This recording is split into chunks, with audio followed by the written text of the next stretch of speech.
Colonel অবসরপ্রাপ্ত মোহাম্মদ আসাদুল ইসলাম, যিনি colonel Azad নামে পরিচিত, তার বিরুদ্ধে সিরিয়াল কিলার জিয়াউল আহসানের ব্যবসায়িক পার্টনার হওয়ার অভিযোগে ইতোমধ্যে বিএনপি থেকে বহিষ্কৃত হয়েছেন।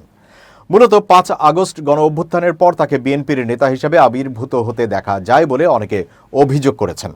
এছাড়া মিরপুরের কসাইখ্যাত ইলিয়াস মোল্লার সাথে আসাদুল ইসলাম আজাদের যৌথ উদ্যোগে তৈরি করা বিলাসবহুল হোটেলটি ৫ আগস্টের পর ছাত্র জনতা ভেঙে দেয়। এত সব অভিযোগের পর টাঙ্গাইল জেলা বিএনপি থেকে তাকে বহিষ্কার করা হয়েছে।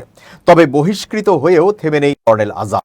বিএনপির তৃণমূল পর্যায়ের নেতাকর্মীরা বলেন, কর্নেল আজাদ টাঙ্গাইল ১ ধনবাড়ী মধুপুর আসনের নির্বাচন করার জন্য নির্বাচনী আচরণবিধি লঙ্ঘন করে অবৈধ ব্যাপক টাকা খরচ করছে। ৫ আগস্টের পর তার সকল ফেসবুক অ্যাকাউন্ট ডিলিট করে দেন, পাশাপাশি যাবতীয় তথ্যাদি। আল জাজিরার অনুসন্ধানী সাংবাদিক জুলকার নায়েন সায়ের তার ফেসবুকে কর্নেল আজাদ নিয়ে লেখেন, লাল বৃত্তে চিহ্নিত ব্যক্তির নাম লেফটেন্যান্ট কর্নেল অবসরপ্রাপ্ত আসাদুল ইসলাম, নিজ এলাকায় কর্নেল আজাদ হিসেবে পরিচিত। বাংলাদেশ সেনাবাহিনীর একজন সাবেক কর্মকর্তা। তার আরেকটি পরিচয় হলো তিনি কুখ্যাত সেনা কর্মকর্তা মেজর জেনারেল জিয়াউল আহসানের সকল অবৈধ সম্পদের রক্ষক, ব্যবসায়িক অংশীদার এবং আওয়ামী লীগের সাবেক এমপি ইলিয়াস মোল্লার ঘনিষ্ঠ সহযোগী।